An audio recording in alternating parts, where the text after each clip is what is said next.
Hello and welcome to another lesson, this time in seasonal aspects of training. So a reminder in regards to these presentations, the yellow text boxes are the task for students, the green text boxes are the note-taking sections for students, the blue text boxes are the differentiation tasks and ideas, and the red text boxes are the teaching and learning strategies and ideas specifically for the teachers and the practitioners. So in regards to this topic, the syllabus requires us to know what we can identify in regards to the three key groups of seasonal training. So you need to understand that within this topic there are three key phases or groups in regards to that. We need to understand what each type of training season entails. So what are the characteristics, what's the reasons and the methodology behind it, and the characteristics in essence for the performer. And ultimately, what are the benefits of these types of seasons, okay, for the performer to use. So without further ado, let's get going.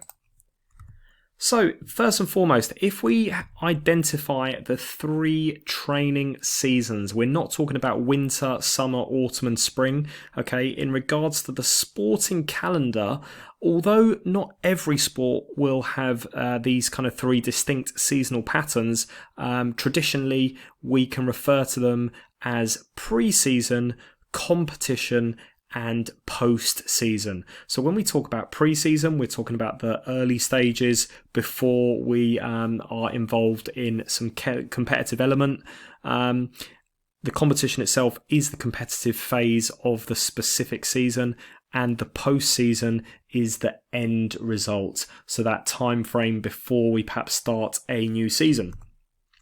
So first question, pause your video here. What is the purpose of changing our training at different times in our sport season?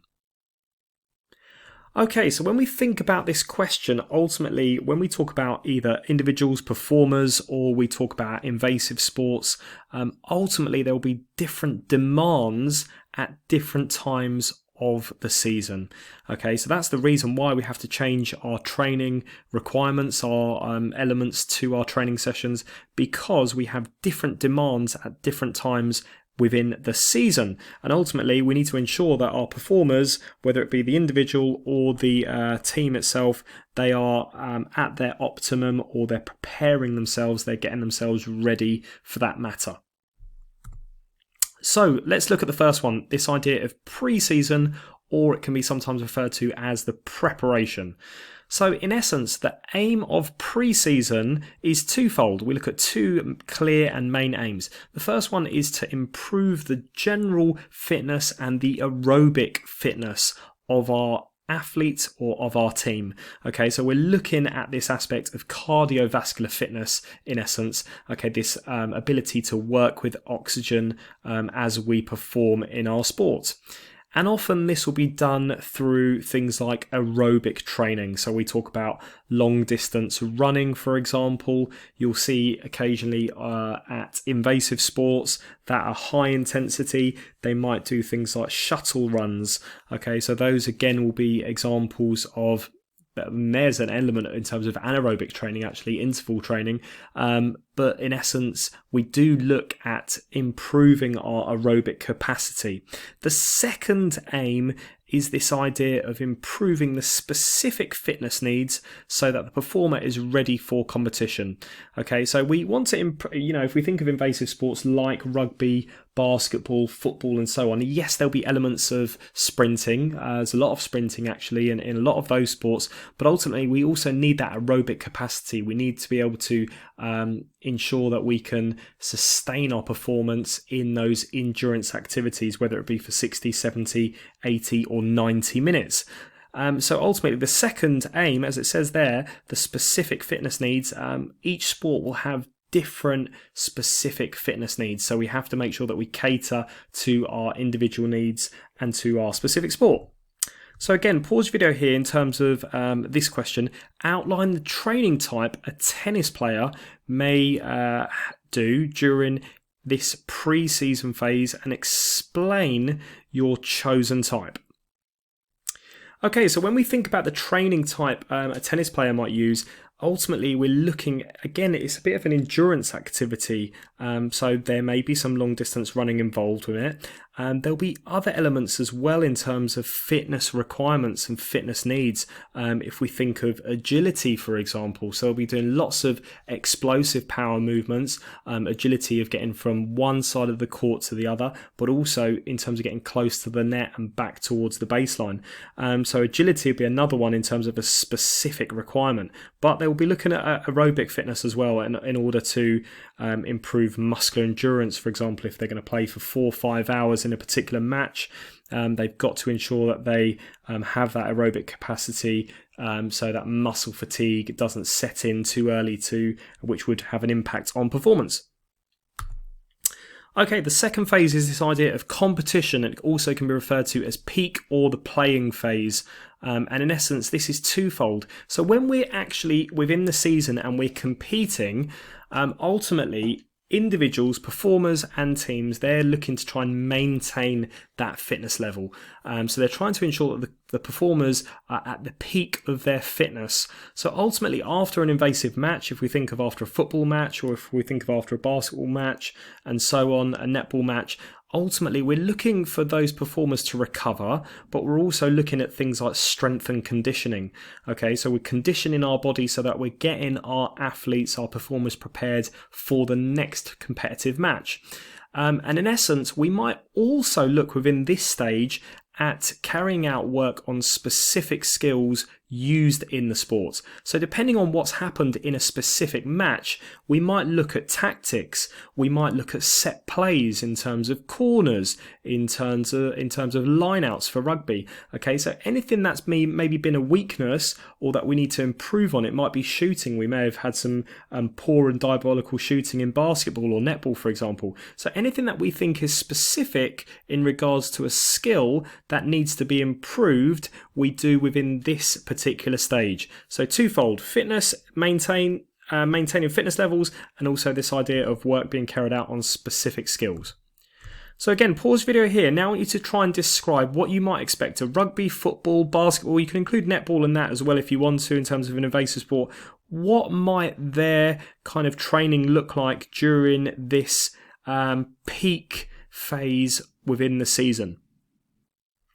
Okay, ultimately, hopefully you come up with things like scenarios where, the coach and the manager might be doing some tactical analysis. They might look at set plays, in particular corners, free kicks, and so on. Again, they'll be looking at fitness and maintaining that fitness, so rest and recovery, but strength and conditioning as well. So there might be some gym work involved. There might be the use of resistant bands there, you can see, in regards to helping with that strength and conditioning, especially of maybe certain joint areas, and looking specifically that after that competitive match that we're rested, we're recovered, and we're getting ready for then that next competitive match. Okay, and the final stage is this idea of post-season, or what we can also refer to as transition phase. So here we're looking specifically at making sure that we get enough rest and recovery from the demands of that particular season. So here we're talking at, think of a book. We start the book, okay, and we start the book. It's the pre-season, isn't it, when we're starting it? When we're in the actual chapters, when we're in the middle of the book, we're in that competitive element, that peak performance phase, okay, and then when we get to the end of the book, okay, we are now in this post-season aspect. So here we've got performers that will be looking at kind of light aerobic training, okay, so their fitness levels don't drop too far down, okay, but they won't be doing anything too strenuous. So they'll be looking again at things like, ensuring that the range of movement at a joint, their flexibility, for example, isn't declining too much before they get ready again for their next pre-season. So again, pause the video here. Describe what you would expect to see from a long distance runner in the post-season. Okay, so for a long distance runner who would have obviously been training and looking at maybe 2-3 hours per day in regards to high, or low to moderate intensity work, at this stage they're going to be looking at really kind of low intensity work, okay, so light training. They don't want to stop completely, Okay, because ultimately it might result in things like boredom, it might result in frustration, it might result in demotivation, but they want to be doing something just to be ticking over, just to ensure that their fitness level isn't dropping too low. Again, the second part of the question, what would happen if they did nothing during the postseason? Pause your video here, see what you can come up with.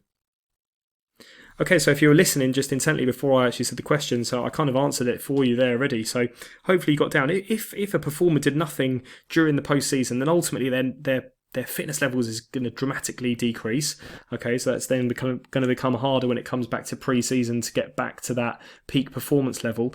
And ultimately, they're also going to suffer from things like boredom, frustration, and so on. Because ultimately, most athletes, most performers enjoy training. They enjoy that element and parts of their job. And if they're not doing that, they're not being mentally kind of and physically stimulated. So there would be problems there both psychologically and physiologically. Okay, so pause your video here. This is a question. So using your knowledge of the training year, explain how each season could contribute to improving a player's performance at a sporting club of your choice. This is worth 8 marks. I've put on here for you some sentence starters if you want to use them in regards to differentiation aspects. Okay, so use those if you want to, but try and create 3 paragraphs. Okay, we've got 3 different seasonal aspects, 3 paragraphs. Let's see if you can come up with a longer answer for this question. Okay, so hopefully you've come up with an answer. I think rather than going through the mark scheme with you, I'm going to show you an example level 3, so a high, a top end kind of answer. Okay, so I'm not going to read that out all for you, but what I've tried to do for you here is kind of color coordinate it into 3 separate paragraphs for you so that you can see what was said in regards to the pre-season, what was said in regards to the competition, the peak season, and the post-season. Okay, and what the reasons were for the different type of training or how it might have looked like. So for pre-season, it's talking about there obviously improving aerobic fitness levels. Okay, could be done through continuous training, so you're including some methods of training now involved in it, and then they've described how that would look like. So long distance jogs might also involve interval training as well, where we have periods of high intensity followed by periods of low intensity. Okay, so and then even further they've talked there then about weight training as well, so to help with muscular endurance so that fatigue doesn't develop late in the games. Okay, so pause the video here, have a run through that in terms of read through it, and then look back at your answer. If your answer isn't as well developed as this, can you include anything else from this answer to help you with your answer? Okay, so maybe incorporate that, maybe using a different color pen. Okay, so hopefully you have now annotated your final answer to come up with maybe a perfect model answer. And I think that's important that you come up with a good answer so that when it comes back to you revising and looking back at your work, you can actually read over a good quality answer rather than a poor answer if you've written a poor answer, okay?